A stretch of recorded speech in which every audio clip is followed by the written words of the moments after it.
बच्चों नमस्कार बच्चों। पिछले लेक्चर में हमने चैप्टर नंबर 2 बहुपद ख़त्म कर दिया था। अब हम चैप्टर नंबर 2 से रिलेटेड चैप्टर नंबर 4 करेंगे, द्विघाती समीकरण। क्योंकि बहुपद और द्विघाती समीकरण दोनों चैप्टर एक साथ करवाए जाते हैं, क्योंकि दोनों चैप्टर बेटा आपस में लिंक हैं। तो द्विघाती समीकरण मैं शुरू कर रही हूँ आपके लिए। चैप्टर नंबर 4 द्विघाती समीकरण। सबसे पहले द्विघाती समीकरण का मानक रूप क्या होता है, तो मैं वैसे ही पहले ही आपको बहुपद में बता चुकी हूँ कि द्विघाती समीकरण का कैसा दिखता है। इसको कैसे लिखते हैं, x² + bx + c = 0। x की घात 2 सबसे बड़ी घात होती है, और अगर x की घात 2 वाला ये टर्म ना हो, ये वाला पद ना हो, तो ये द्विघाती समीकरण नहीं हो सकता। इसीलिए हमने यहाँ पर लिखा है a is not equal to 0। a 0 नहीं है, क्योंकि अगर a 0 हो जाए तो ये 0 × x² 0 हो जाएगा, ये वाली टर्म 0 हो जाएगी। तो ये क्या बन जाएगा, bx + c। तो वो तो द्विघाती समीकरण नहीं रह जाएगा। तो द्विघाती समीकरण का मानक रूप क्या होता है, इसको किस प्रकार लिखते हैं, इस प्रकार लिखते हैं ax² + bx + c = 0। अब हम एक्सरसाइज 4.1 के पहले क्वेश्चन पे आते हैं, जो बहुत ही बेसिक क्वेश्चन है। वो बेसिक क्वेश्चन से क्या सिखाना चाहता है आपको, वो ये सिखाना चाहता है कि कौन सा समीकरण द्विघाती है और कौन सा नहीं है। ये कैसे जांचेंगे आप। लिखा है जांच कीजिए कि क्या निम्न द्विघात समीकरण है। इसलिए उसने इसके लिए आपको first, second, third, fourth, fifth, sixth, seventh, eighth, ये 8 पार्ट्स दे रखे हैं। तो इन 8 पार्ट्स को आप देखोगे, समझोगे और इसको सॉल्व करोगे, और लास्ट में आप ये देखोगे क्या ये द्विघाती समीकरण है या नहीं है। इन 8 पार्ट्स में से आपकी बुक में, आपके पास बुक्स हैं, ये 8 पार्ट्स आपकी बुक में हैं। इन 8 पार्ट्स में से मैं आपको सारे नहीं करवाऊँगी, कुछ होमवर्क में दूँगी। तो आज मैं लूँगी पहले 3 पार्ट्स करवाऊँगी, देखिए, सबसे पहले करते हैं हम फर्स्ट पार्ट, और आज 4th और 5th होमवर्क है। देखिए कैसे करेंगे। फर्स्ट पार्ट पे चलते हैं। फर्स्ट पार्ट है बच्चों, x + 1 की घात 2 = 2 ब्रैकेट में x - 3। हम इसको सॉल्व करते हैं पहले। देखो कैसे। x + 1 की घात 2 की शक्ल फर्स्ट सरसमीका से मिलती है, जो मैंने 8वीं में करवाई थी। a + b का whole square = a² + b² + 2ab। ये वाली सरसमीका हम यहाँ पर लगा देंगे। और मैंने आपको 8वीं में ही बता दिया था, 8वीं में और 9वीं में, दोनों क्लासेस में बता दिया था कि ये सरसमीकाएँ बहुत इम्पॉर्टेंट है और बहुत ज़्यादा 10वीं तक यूज़ होंगी। तो देखिए मैं ये लगा रही हूँ सरसमीका, ये वाली सरसमीका इस पे लगा रही हूँ। x की घात 2 + 1 की घात 2 + 2 × x × 1 = 2 अंदर जाके x और 3 से गुणा हो जाएगा।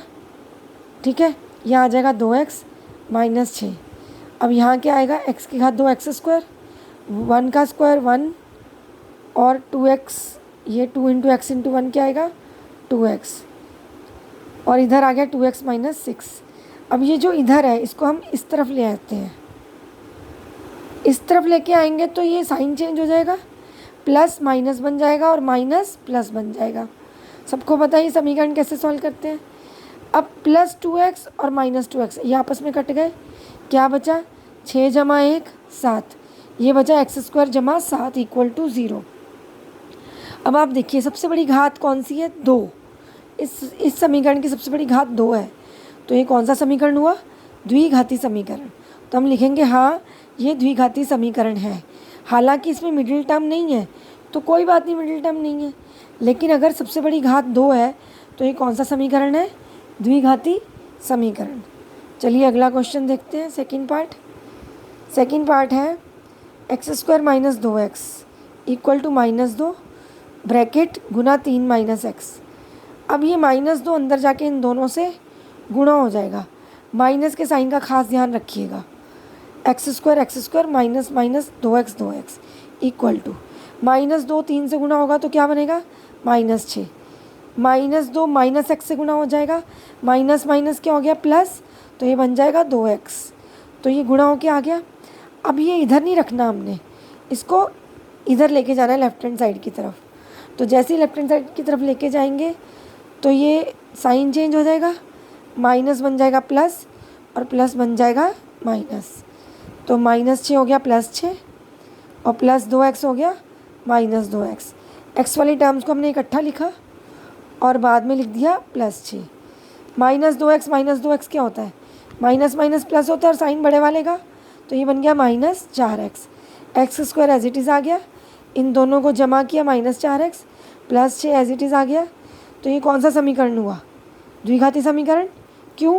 क्योंकि इसकी शक्ल इससे मिलती है ना, तो ये हो गया द्विघाती समीकरण। तो हम लिखेंगे हाँ ये द्विघाती समीकरण है। अब बढ़ते हैं अगले क्वेश्चन की तरफ। अब बच्चों अगला क्वेश्चन है x-2 गुना x+1 x-1 गुना x+3। अब यहाँ पर कोई सरसमीका नहीं लगेगी, हम सीधा द्विपदी को द्विपदी से गुणा करेंगे, जैसे मैंने आपको छोटी क्लासेस में सिखाया था। तो द्विपदी को द्विपदी से कैसे गुणा करेंगे? ये पहला पद गुणा में सेकंड ब्रैकेट, फिर दूसरा पद गुणा में सेकंड ब्रैकेट। इधर भी ऐसे ही पहला पद x ये ब्रैकेट के साथ गुणा हो जाएगा और ये दूसरा पद -1 ब्रैकेट के साथ गुणा हो जाएगा। तो यहाँ अंदर जाके इन दोनों से गुणा हो जाएगा, ये बन जाएगा x² + x। ये अंदर जाके इन दोनों से गुणा हो जाएगा, ये बन जाएगा -2x -2।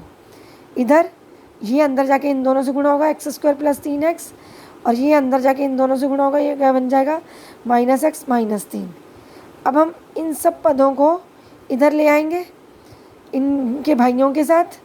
ये देखिए x² का भाई ये है, तो ये इसके साथ आएगा, प्लस में है तो ये माइनस हो जाएगा। x² माइनस है -x² प्लस x -2x लिखा और इधर आके +3x क्या हो गया -3x और -x क्या हो गया +x। इधर -2 था, -2 एज इट इज़ लिखेंगे, लेकिन -3 इधर आके क्या हो जाएगा +3। अब लाइक टर्म्स यानी कि जो एक जैसी टर्म्स थी वो इकट्ठी कर दी हमने। अब ये प्लस में या माइनस में कट गया, 0 आ गया। अब ये देखिए +x 2x आ गया, -2x -3x -5x और 3 में से 2 गए +1। -5x + 2x इन दोनों को प्लस कर दिया, इन दोनों को प्लस किया -5x आ गया और x को प्लस किया 2x आ गया। इनको सबको नीचे लिख दिया। अब -5x + 2x कितना होता है -3x। -3x + 1 = 0। ये वाला समीकरण बना हमारा, लेकिन इसमें सबसे बड़ी घात क्या है x की? 1। तो ये हमारा द्विघाती समीकरण नहीं है, क्योंकि द्विघाती समीकरण होने के लिए x की घात क्या होनी चाहिए? 2। ये आपको याद होगा। अब बढ़ते हैं अगले क्वेश्चन की तरफ। अगला क्वेश्चन है x² + 3x + 1 = x-2 का स्क्वायर। अब x-2 का स्क्वायर, यहाँ पर सेकंड सरसमीका लगेगी जो छोटी क्लासेस में करवाई थी, ये वाली सरसमीका। a - b का स्क्वायर = a² + b² - 2ab, यानी कि x का स्क्वायर प्लस 2 का स्क्वायर -2 × x × 2। ये हल्का सा काटा हुआ है मैंने, -2 × x × 2। तो ये तो एज इट इज़ आएगा, ये आ गया x², 2 का स्क्वायर क्या होता है 4 और ये क्या आ गया -4x। अब इन सब तीनों टर्म्स को इधर ले जाएंगे साइन चेंज करके, x² के साथ ये -x² प्लस 3x के साथ ये +4x प्लस 1 के साथ ये -4। अब सॉल्व करेंगे, एक प्लस का एक माइनस का कट गया, 3x + 4x 7x और एक में से 4 गया 3 और साइन बड़े वाले का तो -3 आएगा। तो ये आ गया 7x - 3 = 0। अब इसका भी यही आंसर है, नहीं ये द्विघाती समीकरण नहीं है। अब ध्यान से देखिए आप लोग, क्योंकि इसमें x की घात 2 नहीं आई, x की घात क्या आई 1, तो ये द्विघाती समीकरण नहीं होगा। अब होमवर्क क्या है आपका, प्रैक्टिस करिए इस लेक्चर की प्रैक्टिस कॉपी में, और क्वेश्चन नंबर 1 जो अभी मैंने आपको दिया है उसका 4th और 5th पार्ट आप लोग खुद करेंगे, यही होमवर्क है आपका। धन्यवाद बच्चों।